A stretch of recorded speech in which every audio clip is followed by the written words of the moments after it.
Hi everyone, welcome to Flourish by Design TV, the launchpad for creatives that are bringing their purpose to the world. And I have an amazing guest for you today, Nancy from the Business Mission. Hi Nancy, how are you doing? Hello, Caroline. I'm really good, thank you. How are you? Great, fantastic. And it's so excited to have Nancy here, everyone, because she's a woman on a mission. And yeah, she's here from London. And I've asked her actually on to talk about a really important topic. And first of all, just for a context of how myself and Nancy know each other, because I always think I was interested in that. So I always think that other people would be interested in that too. So myself and Nancy actually met, would you believe, over in the States on a women's networking, I suppose, group that we have with Michelle Coy, the beautiful Michelle Coy. So she does a Friday business, networking get together chat. And Nancy came on, and I just went, wow, she has amazing energy. Wow. There's Thank something you. about Nancy. I just thought you're so passionate actually about what you talk about.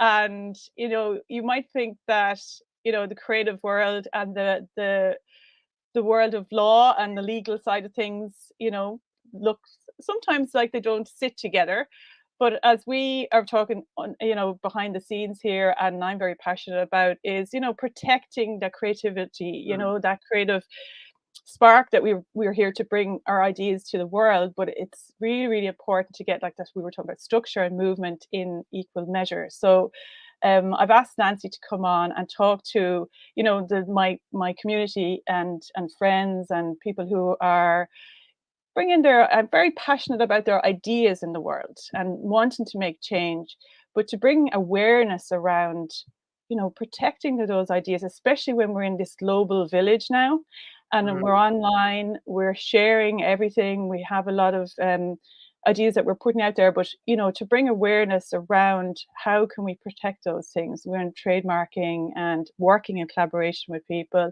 and setting up business plans and everything. So Nancy is just like the girl to go to on this topic.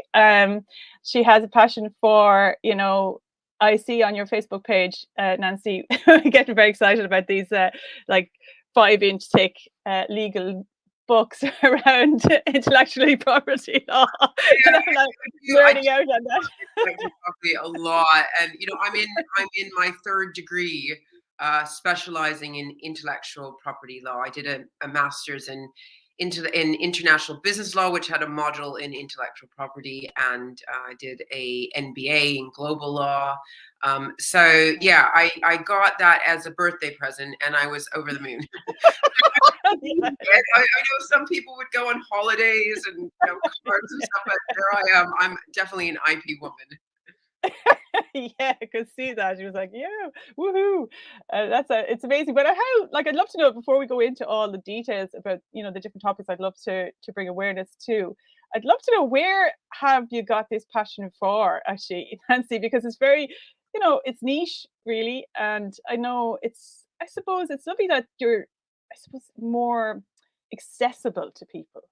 I feel you have a face that's accessible. Like you're trying to break down that barrier of the fear around becoming empowered around your rights and your legal rights and stuff. And for people that are working, maybe like they're sole traders or whatever. So where's that come from? It's because it's a little bit different. Yeah, I think I've just always been creative, and my parents are both creative as well. My father's an engineer, and my mother used to paint. And interestingly enough, it's a sector of law that is actually very creative, because intellectual Mm. property, which is the umbrella name, because there is 4 different intellectual properties involved, it refers to the creation of the mind. Okay. Wow. So it's things like such as invention, artistic works, design, and I love designs, symbols, names, and images that are used in your business. So I like to break down the word, which is intellectual, which is in the mind, and then put onto property. Mm. So intellectual property is really the tangible assets that you create, such as the design, as I said, and the really automatic process of it. Um, Mm. so, it's very important that you have the legal rights that protect your work and your invention. And, it's the overall protection. You should really protect what you create. And I think a lot of artists are fantastic and passionate at what they want to create, but they don't have the legal knowledge to understand how to safeguard that. And then in the end, somebody else makes more money than them. Mm. I know we had a conversation before I came online, but Sid and Nancy was a fantastic example of these two very talented musicians, but in the end, passed away broke because a lot of people made Mm. money off them, but they just didn't have the knowledge. So hopefully, this talk that we have today will help other creatives out there get the confidence to know that their work is worth something. And I just, with a creative background, one of my hobbies is making cakes. So I love making cakes. Hobby, I wouldn't turn it into business, but I do a little bit hobby for friends and family and stuff like that. And that's a creative juice that I, go through, my side here. But when you come to a business element of it, it's super important to understand your intellectual property, especially, like I said, in the creative world. Yeah, and actually, I love that. Because actually, it's funny because we have that in common. I haven't said that to you, but I'm a big cake maker myself as well. Yeah, I And think you did mention that to me. We'll have to have a bake off. yeah, yeah, exactly. Dublin, London Bake Off. Why not? That would be good fun. Yeah, but it's so true because like it comes down to value in your ideas. Like, I love the way you described that about the intellectual property. So, like, the fact that there's so many. I suppose we can think of property as something as being it's physical. So it's Yes. in the world, and we could see like a house, and we can understand, okay, that is worth an awful lot of real estate. It costs money. But because sometimes ideas and thinking, because I'm design thinking lecturer, that we don't realize that the thought, the idea, the intellectual kind of spark of genius that's come from us has massive value, and if we can kind of see it like, a property nearly as such, it can give us a more of a tangibility around it, and to kind of visualize that, even for creative people who are very visual, to understand that more, so that every time you come up with an idea, that you should value it and you should protect it and you should make sure, because I know the stories, there's lots of different stories around music. We're kind of more familiar with that, like you've illustrated so well, that I suppose people going to, like you say, wanting to have fame, wanting to have fortune, and not realizing the pitfalls that are there. And I know even in fashion, I know there was a legal issue. I think it was about 6 months ago. Somebody told me about a fashion designer who had come up with this amazing, beautiful brand, and her ideas were taken and copied Mhm. by multinational, and she didn't actually, she brought them to court, and the only thing that actually got her, and she won the case in the end, was because of her sketchbooks, and she Right. could Yeah. prove that she had that unique individual idea that came from her. And actually the multinational didn't have that. They couldn't prove that it was actually the idea, the seed of, like I often talk about, the seed of an idea wasn't proven in their, they couldn't prove that, so she Yeah. had it in her sketchbooks. But the fact that she, and it would take a lot of bravery to go forward and to take legal action against a big company. So not many people, that's something that we can see, but there's so many people that probably have been taken advantage of, and that we don't know about. There's no Well, awareness and around, also they feel, I don't have the money to fight the big yes, boys. yes. And it was very interesting what you just said a minute, because there is this thrill of making something new and this feeling that every creative individual really cherishes. And so they get very excited, or they want to get noticed, and Mm. they'll do anything to get that fame. And in the long run, they'll realize that their rights have, been very violated, and then it's too late. Whether you create anything graphic design or, you know, a music piece. The moment a new idea finds its form from something, that creatives live for. But you need to take this creative work very seriously, and you need to care a little bit more about protecting the intellectual property. And like, for example, if a singer writes a song, those words are his words or her words. And then she puts it on paper and says to this, you know, producer, I want to produce music. Well, there is then the unrelated rights. And you have to be quite careful as a creative that you do document that in a contract. So you'll document that, and then the producer will produce the notes to that song. Then he has some rights to that, but not full rights. And then if you take that song and decide, I'm going to sing it in, you know, an auditorium, then the auditorium gets a certain rights to it as well. And then the ticket sales people and da da da da da. So the whole domino effect, if you don't put contracts in place to safeguard, you could lose the identity of your, you know, creative work. A very interesting case was the Meghan Markle's letter to her father, because her words went on paper. So it's her letter, and she sent it to him, and he sold it to the Mirror, which he was not allowed because it was not his words. And that's why she won the case. So if you separate the expression to the property, it makes a little bit more sense. So once the words are in your head, you can't, that's not IP yet. IP, you have to get the expression out of your head and put it onto a, you know, item that is intangible still, but then it becomes more of a sustainable property that you can cover yourself as a creative. That's really, it's really brilliant to bring awareness around this, Sensi, because like that we talked about earlier on around the creative flow. And when people are in this creative flow, and you know, they get very excited, you know, they get into this. That's the flow stage, is like when you're feeling fantastic, you're feeling great, you're very positive frame of mind. You can't see the pitfalls, you know, you're not in that kind of analytical, logical side of your brain. Actually, you're in a different state, you know, to. So I suppose I'm just thinking to myself, what advice would you give to somebody who becoming aware of, you know, okay, I'm a creative and I know that I want to value my ideas, but where do you start to protect an idea?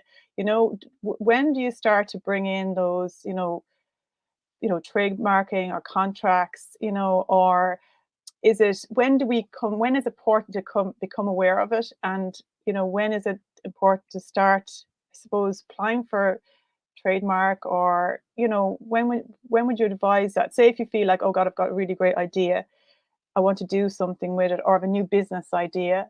Or like, even I know a lot of graphic designers who now are becoming, you know, creating their own products. You know, they are selling products online because, you know, I suppose it's opening up, you know, the business, I suppose the business world, because we've a global market now, there's a lot more possibility.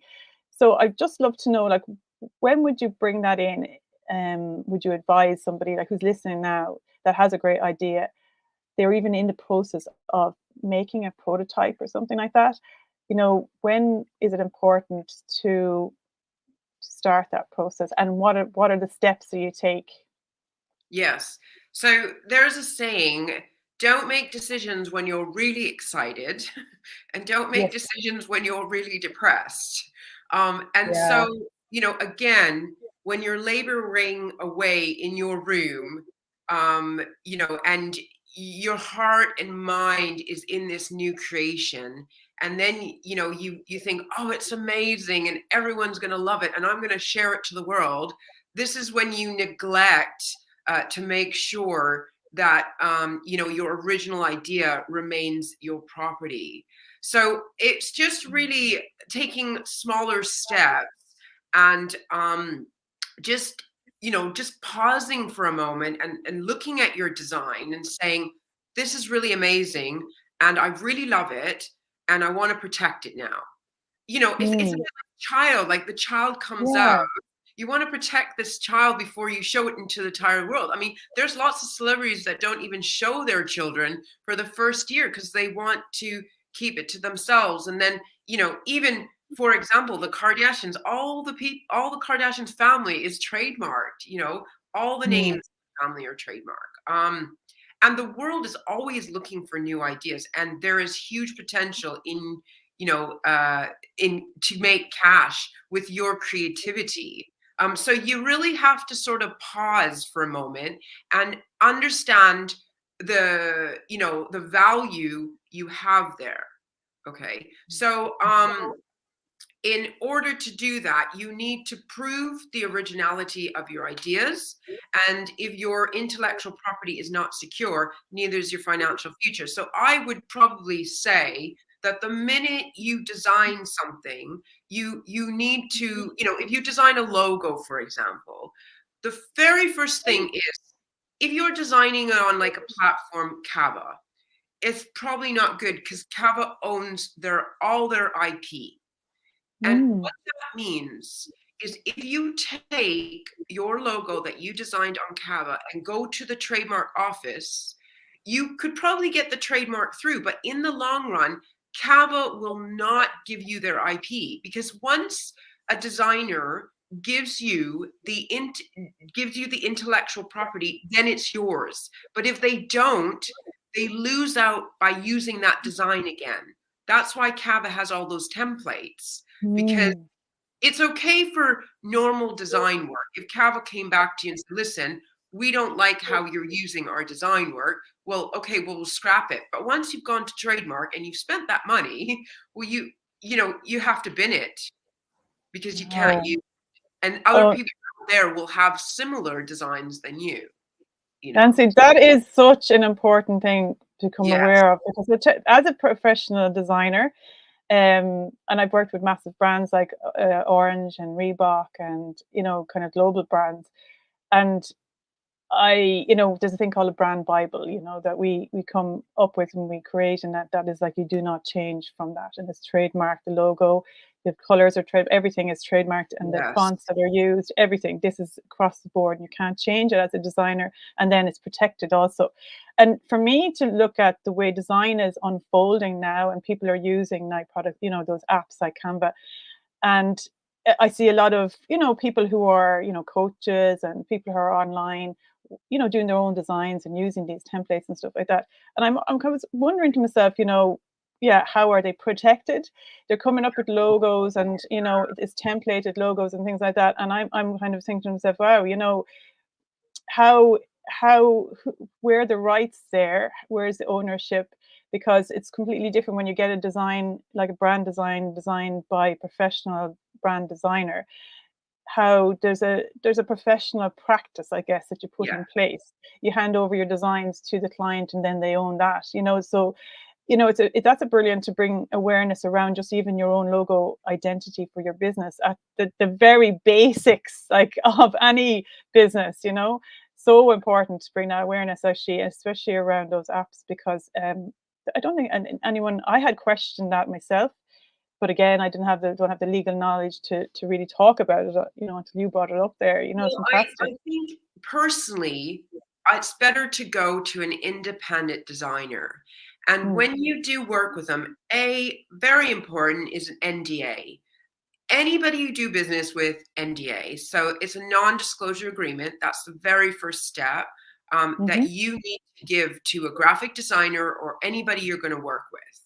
The next step is the contract. And in the contract, there needs to be a clause about IP saying that once you design this, you're going to transfer the rights of the intellectual property to me. So that means the designer can't design that logo again. And also, it's safe for you to go to trademark. And that relinquishes the rights of the designer. So I'll give you a really good example. When I set up the business mission, there was an explosion that I wanted. And I went on Splash, it was a, you know, Photoshop thing. and sorry, and there was a designer, and I went to him and I said, listen, I'd really like to buy that splash, but you wouldn't be able to use it again because I would own it and I'm going to take the trademark. And he said, well, look, you can have it for £35,000 because he can't reap money from it anymore. It Mhm, cuts him mhm. off doing that. And I thought, oh, it's not that worth that much for Yeah, yeah. but I did find a younger designer who had something similar, which was the splash. And I wrote to him and I said, listen, I have a newspaper. If you want, I can write an article about, because he was a photographer, I can write an article about you, which will bring you business if you would sell me the splash, but you won't be able to use it again. So we exchanged very small monetary funds. And Mhm.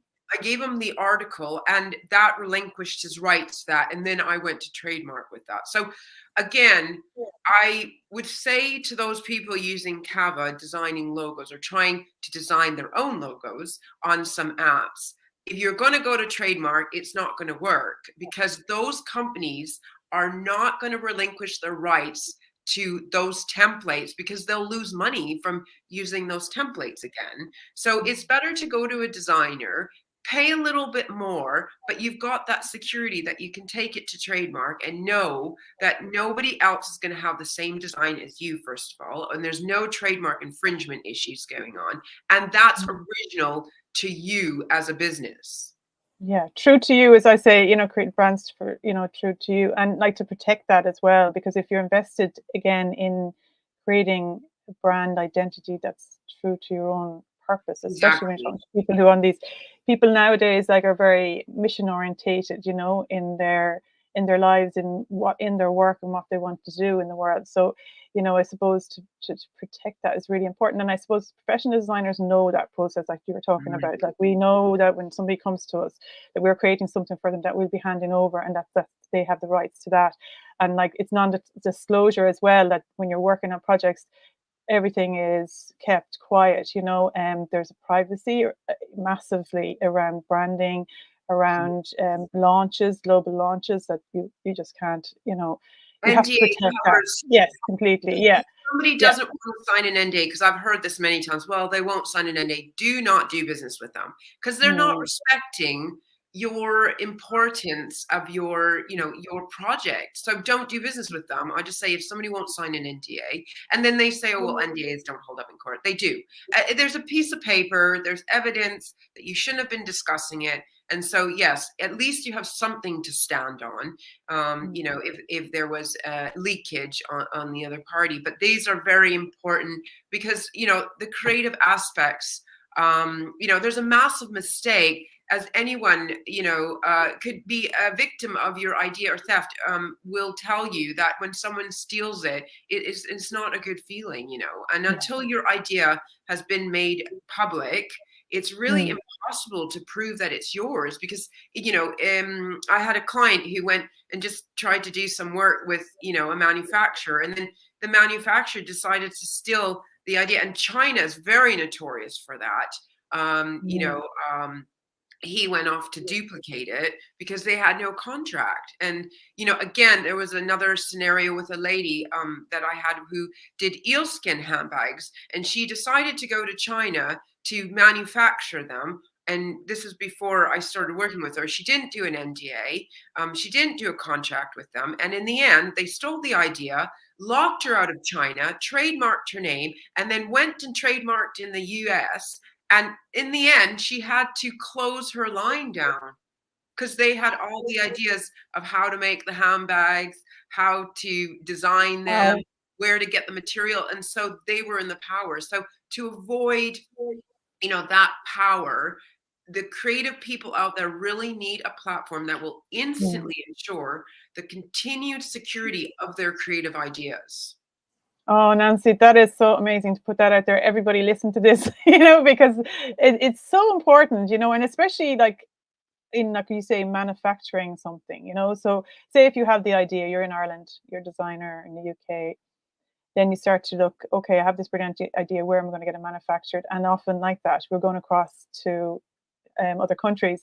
But like that, you open yourself up there to, your idea being stolen. And like that's an amazing Yeah. illustration of what can happen. It's so important to understand that, because often, even last night we were talking to a friend of mine. You think to yourself, "Oh no, they wouldn't do that. They wouldn't do that." Oh, You no. it's You'd like, be amazed what people are like with greed and poverty. If you're going very well and I mean, Taylor Smith was a very good example of copyright. I mean, she wrote all these songs and then the agency, pulled a woolly over her. So she has actually re-recorded all her music just to own her copyright. You just never know when your creative ideas will take off. And ideas that are ahead of their time often take a while to be even recognized. Okay. So if they aren't secured, you might not be the one to earn the income when the time comes. So securing these creative ideas. Now, with copyright, I mean, there's 4 different sectors with IP. There's the trademarks, which we've just touched on, and then copyright, which actually, the minute you put it on paper, the song, the words, whatever, you own that copyright till the time you die, and then 70 years after. Okay. Wow. And after that, if there is nobody in your family that want to hold on to the copyright, then it goes to public domain. So Mozart is a public domain music. Mickey Mouse actually is coming into public domain as well, and that means anyone can use it. Marvin Gates, which is another good case example. There's a song called Blurred Lines, which was sung by Robin Thicke and Pharrell Williams.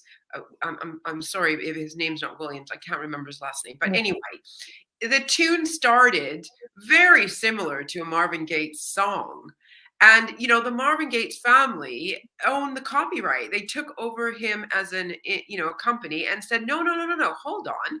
That sounds too similar to what, Marvin Gaye sang. And sure enough, they won the case. That's the thing about music these days.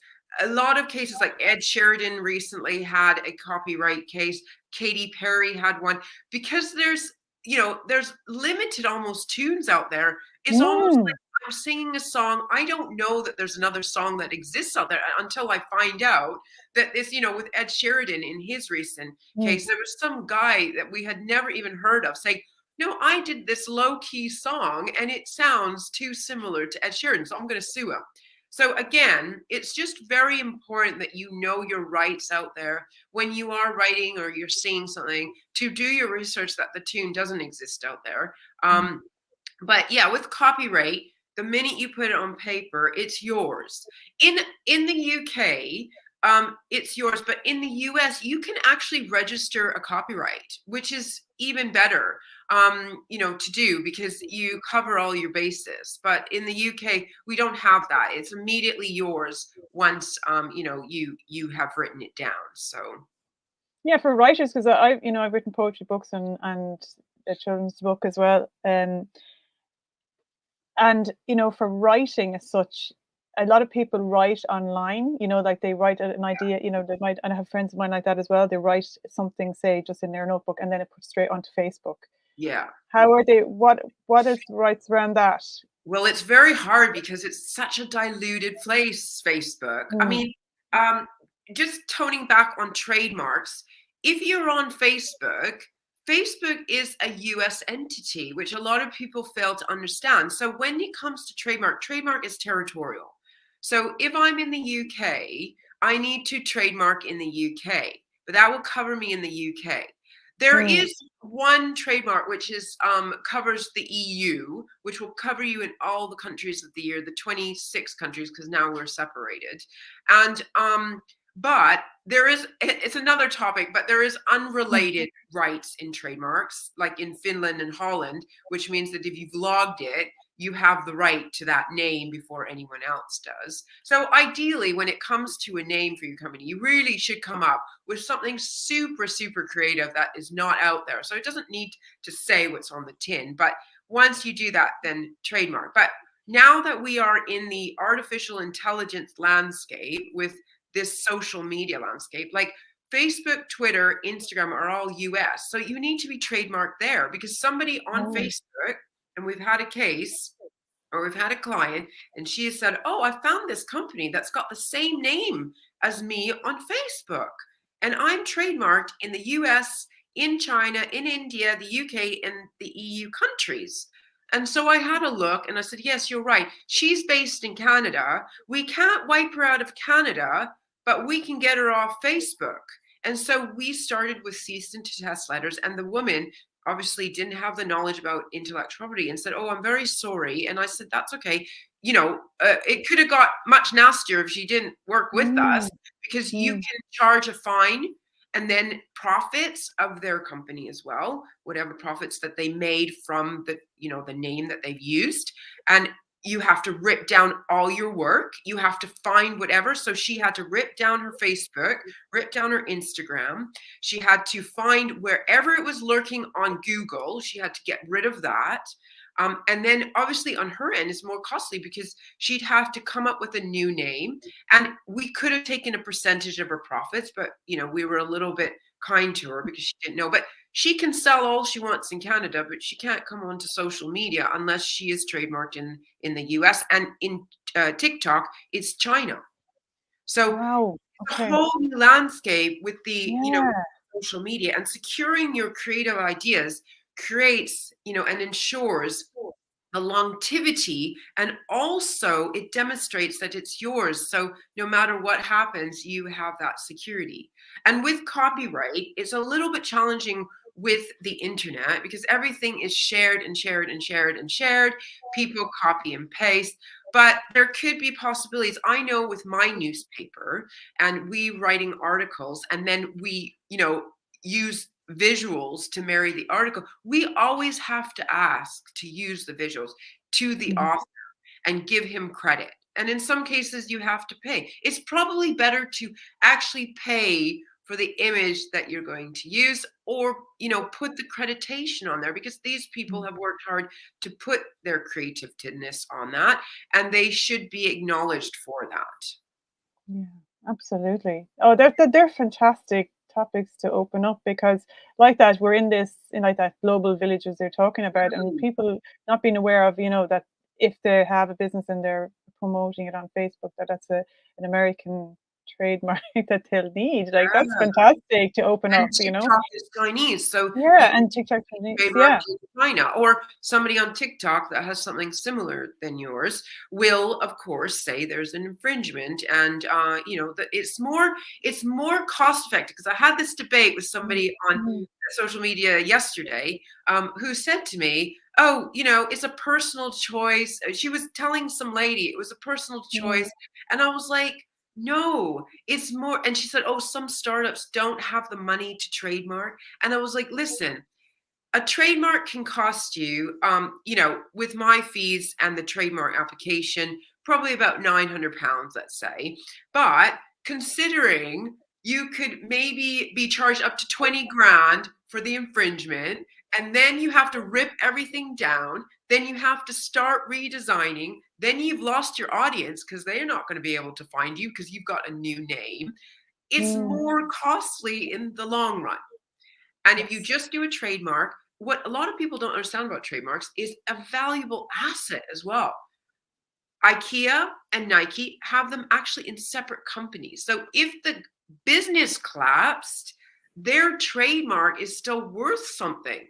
I could take Mm. Nike's trademark if they sell it to me for 10 million and re-erect Ooh, it to yes. start off again, because it's got such a strong brand to it, that the trademark itself, you can even gift trademarks as well. You can leave it in your will to gift it to other people. So it's super, super important. I think the minute you come up with a name, immediately get it trademarked, and just trademark the name. The logo can come later. You would need to do Mm. figurative and also the word, because it's important to have both of them. But what I say to a lot of clients is, let's just go in with the name, because in the first 5 years, your logo is going to change. And then it Yes. becomes quite costly. So when you get to year 5 and you feel, okay, you know what, I feel that this is a logo I'm going to work with for the next 10 years, then go and Mm. trademark it. Trademark the name before anything.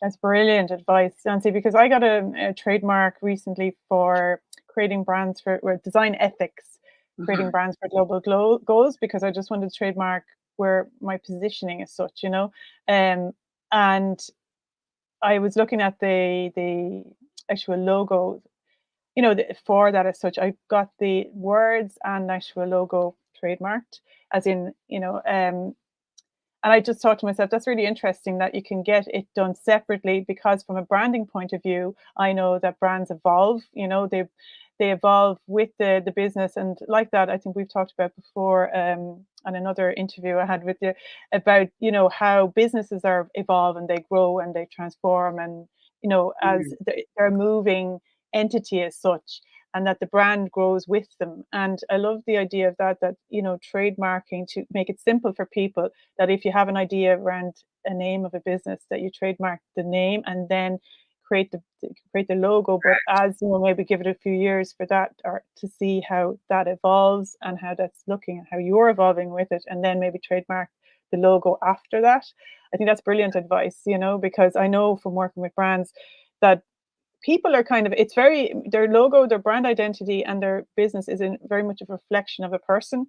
So Yeah. as they're learning themselves, learning what they want to do in the world, learning how, I suppose, that where their positioning is, there's a huge growth spurt in the first few years of business, and it can transform even like their audience, I guess, because branding is all about your message and the audience, and they mightn't realize like who their actual customer base is.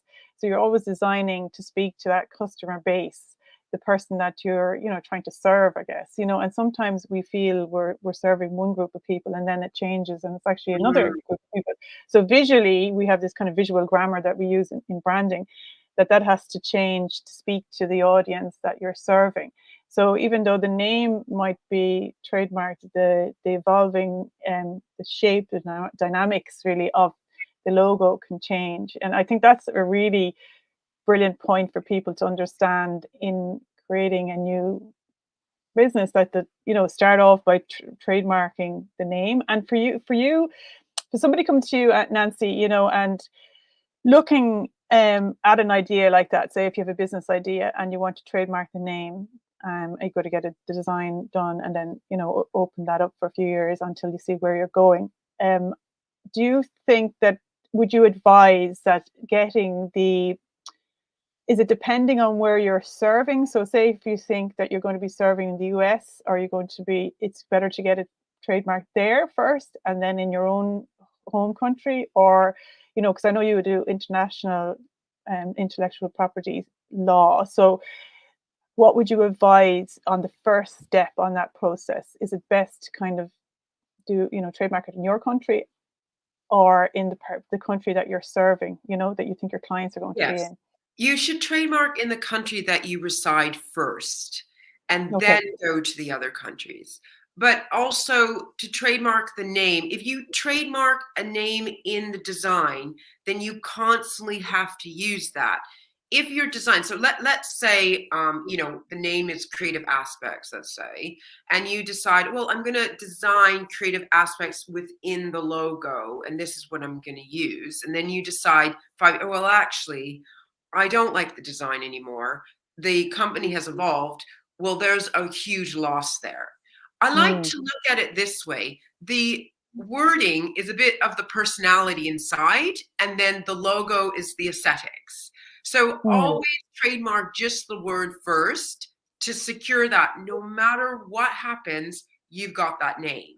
And then design, then you can add the design with creative aspects in it, and mhm, you can change that anytime and go back to trademark anytime, but you will always then with the words be secure, and you mhm, will secure it with all the classes that you use in trademark. Because again, if you just go and say, well, I'll put this all together with a tagline and then I'll go and trademark that, it becomes really costly, because in 3 or 4 years you might decide, well, I'm not going to use this design anymore, and now mm, I'm just going to have to re-trademark it again, sort of thing. mm, So but yeah, trademark is very important, and then patents as well, which mhm, on the creative aspect, if you are a tech person, or you are, going into technology, or even, making a coffee machine, or a video game or something like that, patents are super important, but they are quite expensive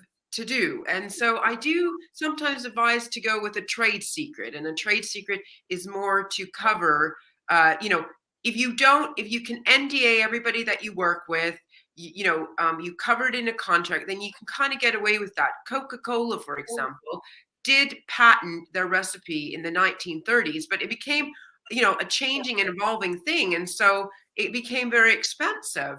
And so they decided, in the 1950s, I think, don't quote me on that exactly, but they decided we're just going to do a trade secret now. So Coca-Cola's recipe is covered on a trade secret. Patents, again, the technology of patent goes very quickly. So if you've designed something and then you send it off to get patent, it goes in public domain, so everyone will see it. And they can take your idea and up the game. And so while they might not be able to patent what you're doing, they could take it to the next level. And then the new, they're advanced compared to where you are. So patents have good pros and cons, but at the end of the day, it goes to the public and everybody can see it. And you need to come up with something extremely original, because at the end of the day, a patent can only be patented if nobody else has done something like that in the past. But again, it safeguards what you've created that other people won't, copy. A very, very good case was the windsurfing case, where there was a young boy, 12 years old, in 1958, Peter, I can't remember his last name, sorry about that. But he came up with the idea of the windsurf. So you stand on a board and you hold it. And there was a company in America who patented the windsurf in America. They didn't know he existed. And so for 15 years, they made royalties off that. But all of a sudden, 15 years later, he was 37 in Cornwall in the UK, and they had seen him. So they threw a patent infringement on him. And he said, no, I designed this. I just didn't patent it. I just designed it. And there was a little woman, his neighbor, who seen him on the ocean or the sea, and said, no, he was 12 years old. He was on this board. And he won that case. And in the end, they got no more exclusive rights on the patent. They did have it for 15 years, but this arrived. So patents are territorial. So you might not know who in Africa could be doing it and just not patenting. And at that point, you lose completely exclusive rights on that patent. Wow, that's so interesting. Oh God! And do you know what actually came to my mind? Einstein, didn't he worked in a patent office? Yeah, but he didn't believe in patents, and neither did I think there was another scientist who didn't believe in it, because the thing is with patents, it's there to educate people, to educate them and use the patent. But it's really, people like to patent because then they can franchise it out or license the patent and make money off it. So yeah. And Nancy, just one other thing that I'd like to talk about, thought systems. So basically, say if you come up with a methodology of teaching, we'll say, for example, in the education world, or coaching, or people who are bringing a service or intellectual service as such, say if it was design thinking or something like that, what are the do we have to trademark that as well? So a system of thought as such that we're selling as a consultant, maybe that we're bringing into businesses or something like that. How do we? And I know even creating that into maybe a graphic shape form, like we talk about Maslow's hierarchy of needs or something. That triangular thought system that's brought into a graphic shape as such, and then it's used kind of intellectually. How do we protect something like that? Because there's a lot of I see a lot in the coaching world, a lot of those systems being created, but are they to the importance of that being trademarked as well and protected? Absolutely, yeah. I mean, if you write content for a course, that's copyright. So you wouldn't trademark that, but you would trademark the name of the course. You see, and any design that goes with the course. If it's not a name, like there's not a title to the course, then and there was a symbol like a triangle, you could trademark that because you could trademark images, sound, even sound is trademark. Mm, Intel, the Intel computer, dun dun dun, that's trademarked. I mm, mean, you pretty much mm. trademark a lot of things out there, So yeah, it's very important that you trademark the name of a course, but the copyright will be secure because once you've written it down, I mean, if you truly Fantastic. respect your creations, you'll keep them safe and you'll just Mm, find the information. And if you don't, come speak to someone like myself because I'm happy to give that conversation because I'm very passionate that everybody really is protective of their creations. But just sort of touching very quickly on business plans as yeah. well. When you do decide that creativeness is going to flow, it's very important as an author or as an artist that you almost step out of the role of that and Mm, create, if you're going to make a business out of it, that you create this plan to do it. Again, like I have some actors and musicians, and I have to say to them, when you come home, you are somebody's like, father, mother, brother, sister, aunt, whatever. And then you step into the role of this artist, which is a business. And you need a mm, plan for that. You see a lot of artists go bankrupt because they just had no plan. So you need to do a business plan. When you're writing a book, it's a tool, and you mm. need to create a plan of how you get. I mean, so many people, I set up on Amazon. Why is nobody buying my book? I say, did you do a business plan? Well, no, why do I need that? Well, because you need to understand how you're going to market this. And this is a tool, it's not you. And that's the thing with creative people is they Mm. are really, attached to what they do, that they fail to understand they are actually a separate entity to what they are creating. Mm, that's a brilliant point. Absolutely brilliant point. Because like that, business plans again, people shy away from, they don't want to think about, they feel like, yeah, bring the idea to the world and it magically will, Yeah, somehow get sold or, exactly. And then they wonder why I'm not getting known or nobody knows my work. And authors especially are notorious for that. They think yeah. I'm going to write my book and everybody is going to love my book and everyone's going to buy it because I love it. And that's not Yes. the truth because Yeah. you have to speak a different language to this audience. It's not like it's me. It's like you need to like my book and I will show you how you can like my book. So, and Mm, again, with musicians or anybody, it's very valid to do some sort of business plan when you start that journey, and then that will give you the guidance and understanding. And revisiting a business plan is never set in stone. People think, mm, oh, I would do a business plan and it will be set in stone. No, it needs to be updated every 3 to 4 mm. months. Really? Wow. So it's evolving with you, Absolutely, this, it's like a yeah. child, isn't it? So Yeah, it's growing alongside of you. And I know, and Nancy, you started some online courses around I helping did, yes. people. My battery's about to die on my computer. All Should right. I just Okay. get my socket thing? Yeah, you go work away if Okay, you want to get I'm something. really sorry. I just realized that I'm No going out of problem. battery. Hold on. Happens is all. Happens to the best of us, as they say. I have to check my battery. It's still going strong. This is really interesting, everyone. For wow, it's such an eye opener. Definitely for what we need to be watching out for. Definitely for creatives in the business world, as well as I suppose there's also so many different creative expressions of who we can be. I know for myself as well. I'm a poet, an author, a designer, a lecturer. There's a I suppose a coach, and there's so many things that need to be protected. And I sup- that that is fantastic advice that Nancy is I suppose introducing us to.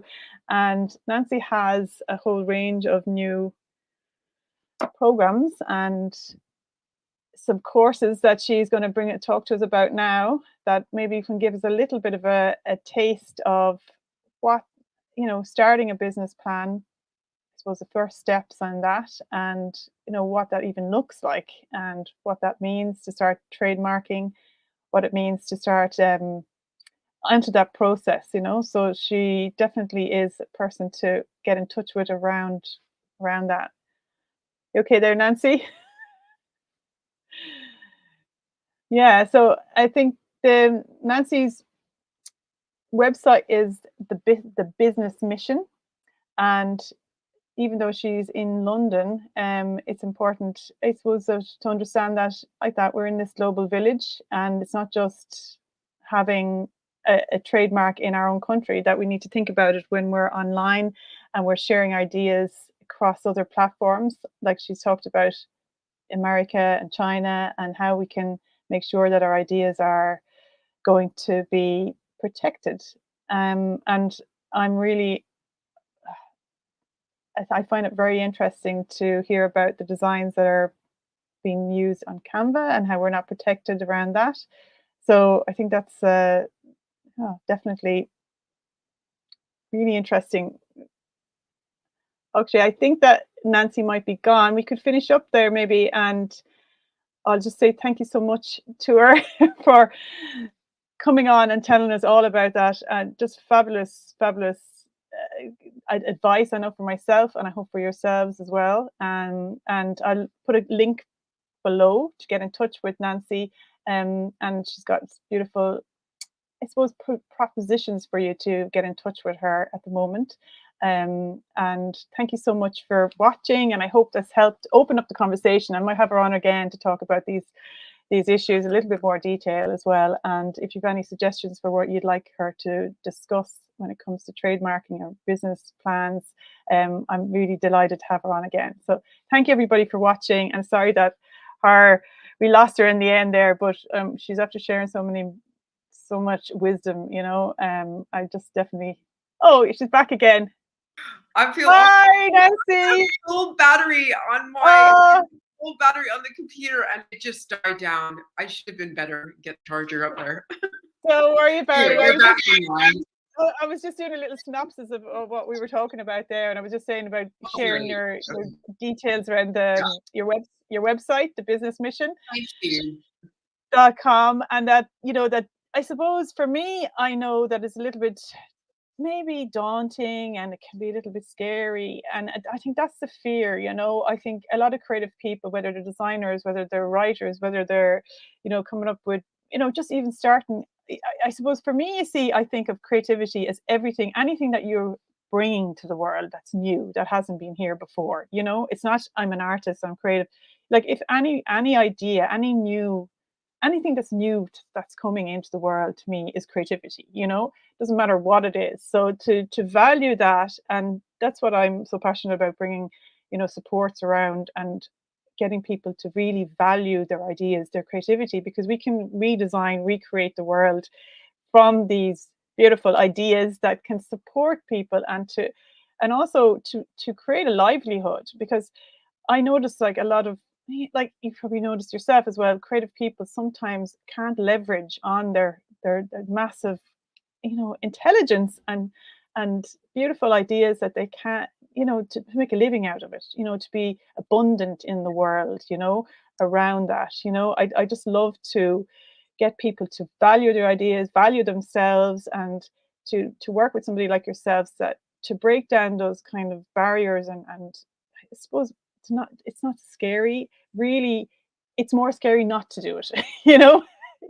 Yes, and it's just about confidence. It's just about confidence and knowing your worth and knowing your value and knowing that your art matters.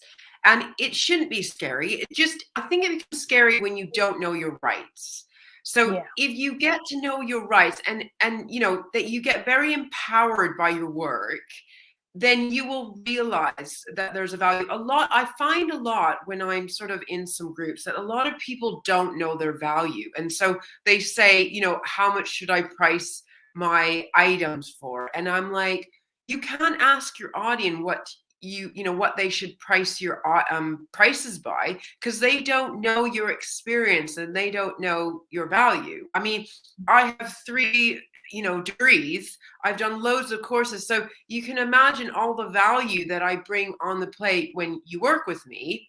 And so I do know my prices and I know my worth. And so when you're an artist, again, the creative juices and the creative passion, you don't really think of the value. Just think, I love my art. I'm very passionate about it. And, somebody who's very passionate, is very challenging to understand it as a business. Like, you can be the best chef in the world, but you might not know how to put together a sales team. And so you'll be buggered selling your food. I mean, you can be the best author in the world, but if you don't know how to market your book, then you'll make no money off it. So you really have to get educated. And I hope, again, I have spoken to our schools, but they just don't, the school system is very outdated, and it needs to be updated more to people that are becoming more self-employed or setting up business. Because I remember in my grandparents and my parents' age, I can imagine a lot of parents saying, well, no, you can't make any money as an artist. You need to have a 9-to-5 job. But it's not like that anymore. It's very creative. We have social and media influencers. We have people that are posting things on Instagram, and that becomes business. But again, they rush into that without understanding the legal side of it. And once they can, get that knowledge, then they will be even more, sustainable to make a profit off what they make, which is worth it, which is absolutely worth it. So I think it was, quote me if I'm wrong, but I think it was Picasso who just, maybe Picasso or Michelangelo, I can't remember, but a famous artist who died broke, and now he's like I bet other people made so much money off him. And if he had known and been educated in intellectual property and what your rights are, then I think he would have not struggled. And it's horrible to see an artist struggle when they have fantastic work that everybody else is making money off. So yeah. It's such a common story, isn't it? It really is. And so, Nancy, for somebody to listen to this today and that would really, it's struck home for them, like, how can what's the best thing to do? Like, start to get in contact with you to talk about creating a business plan. I know, could you talk a little bit about what just that baby steps? Yeah. I talked about I did a post yesterday about baby steps, like taking one step that they could take towards starting to protect themselves, but also that maybe the business plan, and just even speaking to yourself, like, what would you advise where to start? The key word you said there is baby steps. I always kind of give the scenario a bit like starting a business is like deciding to have a child. And a lot of people just, again, plunge into this. And then all of a sudden, oh, I've got no money to get trademark. I got nothing, da, da, da, da. I've got, I didn't realize I needed marketing. And the wonderful thing about a business plan, it really lays down the foundation of what you need to start a business. And there has been many cases with some clients that we've done a business plan and then they realize, I don't want this responsibility. I don't want a responsibility of starting a business because it's a lot of work, and it is a lot of work. It's not overnight success. I tend to explain it, a business plan is a bit like laying the foundation on a runway so you can get an airplane. And there's many people who don't get that airplane off the runway because it's very hard. I mean, statistically, interesting, in my first master's, I did a dissertation on the importance of business plans, especially during the COVID-19 issue. We saw a lot of businesses collapse, and they didn't collapse because of COVID. They collapsed because they didn't have structure. They had no, net to fall in financially. Like, you should have a net to fall in financially if the going gets tough. Like, there's a SWOT analysis. What happens if the global economy drops? And a lot of people out there, well, I'm a hairdresser and I had to shut my shop. Well, you can put together a subscription package for $9.99, send them a shampoo bottle, send them a comb, maybe a tutorial, and at least you keep your business going. Oh, well, I'm a restaurant, I had to shut. We have all this stock, put together a hamper, get it delivered for $12.99. Okay, you have to be very innovative in business to keep up with it. So doing a business plan will really make you understand that. So let's give an example of an artist. If you are you draw oil painting, okay? So again, you need to separate yourself. So you're the artist who's going to paint these beautiful oil paintings. How are you going to sell them? Okay, so start with the business plan. What is this entity here, not you, going to achieve? Because you are stepping into the role of the artist when you're painting, and that needs to be documented. And so, you know, what would happen if there was a global downfall? How would you still sell these paintings? And where are you going to sell them? And who is your competitor? And, you know, who is your target market? Where do they reside? How old are they? You actually need to create your audience. People say, well, I don't know who my audience is, but you create the avatar and then they come. Yeah.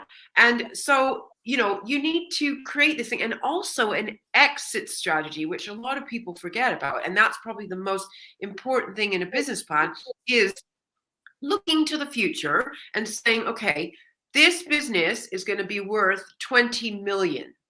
And I'm going to work backwards. And every day I'm going to get 10 new audiences, or I'm going to trademark, or I'm going to do a patent. And you're adding all these assets.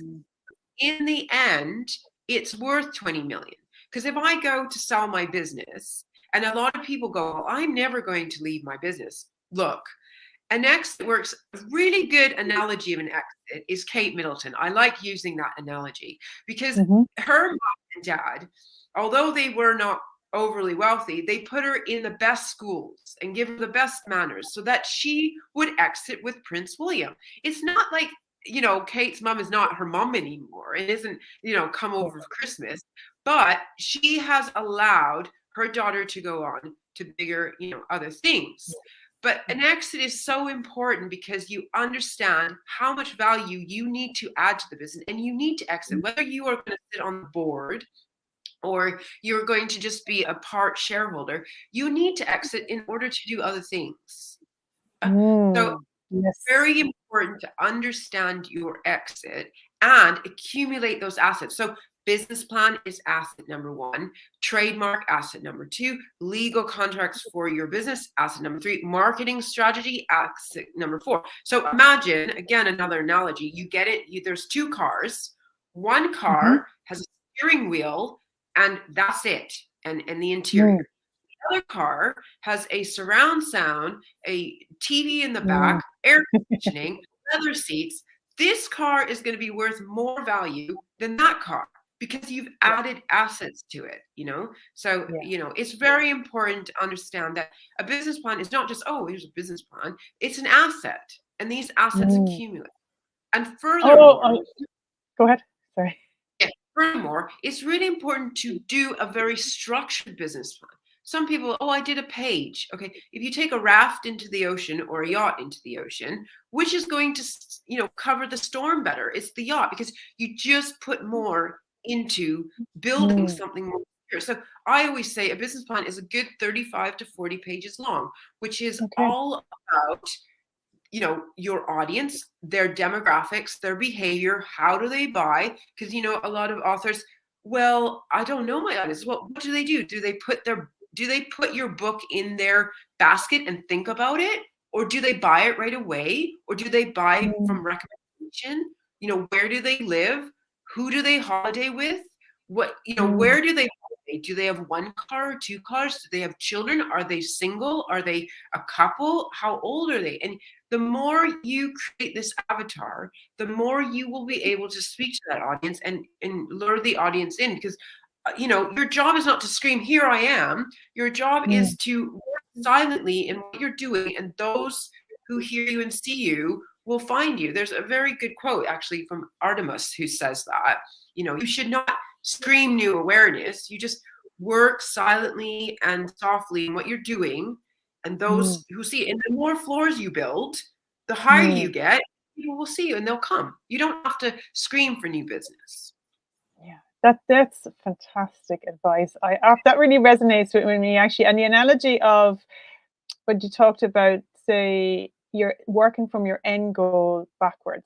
That really, as a designer, because that's the way I work. The design process is always that, where we call it a critical path. We don't call it, you know, to get a job.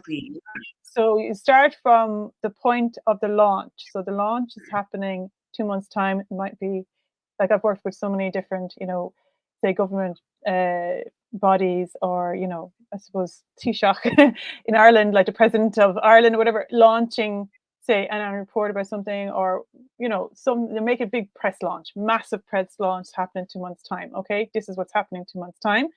So we have this message that we want launched in 2 months time to a global audience. So how do we work back from that? So you work the Perfect. plan Yeah, back, exactly. and what are the things that you do, and what are the key moments, and then what we have to keep on track on that plan to get to that goal. And then we have to have flexibility in that as well. So because there's stakeholders, there's many different people, the relationships within that, and we know that things don't always turn out to plan, but you need to have the flexibility in that. So, like, to me, when you said that, I feel like that's the business plan, maybe changing a little bit and involving with what's happening in global issues and different things that can be happening in your own life or whatever that changes, and also maybe different collaborations that you might meet with people that kind of give Completely. you resources that you didn't think you had, et cetera, et cetera. So, but that you're still working towards this end goal, but you're working from there back. And that really, I think, for me, helps an awful lot in understanding that, because it's sometimes when you're thinking about a business plan from here and going forward, because you don't it gives a sense of, I don't know where I'm going. I'm going into the Yes. unknown. But if you're creating something that you really want, you've envisaged that, you have a vision about what that is, and that's kind of a tangible idea, then you can work back from that. To me, feels a lot more solid, like, again, taking the idea into kind of a physical, more robust feeling, because I think sometimes it's hard A for very people to tangible imagine that. feeling, very tangible Yes. feeling. Yeah, exactly. Yeah, that's brilliant, Nancy. And we're after going off over the hour now, but you're after giving Okay. so much amazing advice You know there. what? When you're having a good time, time flies, doesn't it? Yeah, exactly. We could talk forever, but I'm definitely going to have you on again to talk about maybe in more detail about different. I'd love to talk about collaboration as well, and setting up, contracts around collaborating with Yeah, people, yeah, yeah. and how That's a important that is. whole other And topic. We'd be delighted to talk yeah, to you about that. Legal contracts yeah, are extremely important in business. Yeah. yeah. Let's do another show about that, because there's so much to unpack on in all of those areas. But for people to get in touch with you, it's thebusinessmission.com. Is that It right? is. Yeah. You can touch base with us. We are on Facebook. We've got the Business Mission Facebook page. You can write to us at info@thebusinessmission.com. We also have a LinkedIn. You can contact me on LinkedIn as well. So yeah, you can send a plane over, you can do smoke signals, we'll find you, don't worry. But, on a serious note, you're not sure, you want a further conversation about intellectual property, please reach out if you're not sure, because I first and foremost is the education of it, and Yeah. hopefully, either way, if you work with me or you don't work with me, you'll go away having that light bulb moment, which is the most important thing, to Mm. teach more people out there, especially creatives, the importance of, keeping your creation safe. Yeah, and it's fantastic food for thought, because sometimes it takes a while for those ideas to drop down into people, Yes, so just listening to this conversation, kind of marinating in that new awareness, and then we'll be on and have Nancy on again, and we'll talk a little bit more, and open up that conversation a little bit more, and by the end of we'll have broken down those blockages around kind of just, I suppose, protecting ourselves and moving forward into the world in a very confident way, like you talk about, Nancy. And so, just, I suppose, is it okay for people to DM you? What's the best way, or absolutely. Yeah, absolutely. email you? Yeah. Yeah, email me. We can set up a meeting. I've got a diary, so I could send you a link. And like again, if you want to just have that conversation, I'm more about educating people. And then if you feel confident, we could work together on your trademark, on a patent, those kind of things as well. So Yeah. the important thing is just getting that knowledge, and more and more, like I said, with the way we are going digital, there's so much Mm. information. I mean, I've been doing 6 years of it, and I still feel like I've just got the icing on the cake. Mm. So yeah, just It's get just, the knowledge.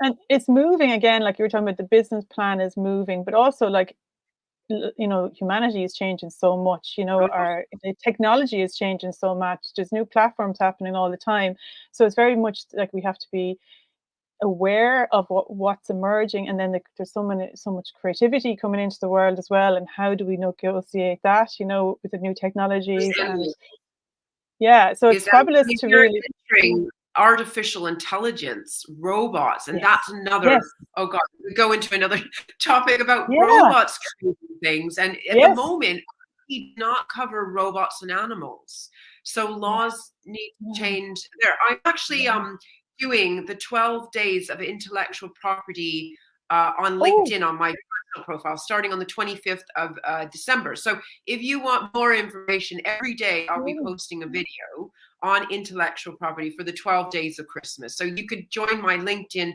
profile page and learn about that. And the videos will be going up every day at 8 a.m. Excellent. That's amazing. What a brilliant, this is the launch pad for that.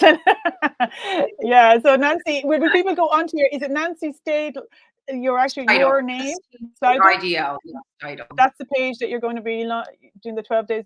Yes, on my LinkedIn page. If you're not sure, you could write to the Business Mission, or it's Nancy, Nancy, and then Steidl, Steidl, and it's on LinkedIn. So if you follow me on LinkedIn, you'll get the video every day from the 25th to I think 5th of January, which I will be discussing every day: trademark, copyright, patent, industrial design. That's another topic of IP, geographic locations, and my favorite, which is artificial intelligence as well. Okay, amazing. And we're actually going live into LinkedIn just now, so hopefully people who are on my Facebook page, on my LinkedIn page, will link in with you to watch that. And yeah, amazing, Nancy.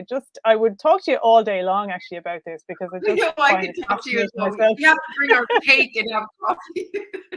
Just eat and all creative stuff for the whole day on this network. Absolutely. I love it. You'll be my business section. You look after the business section, Nancy. Yeah.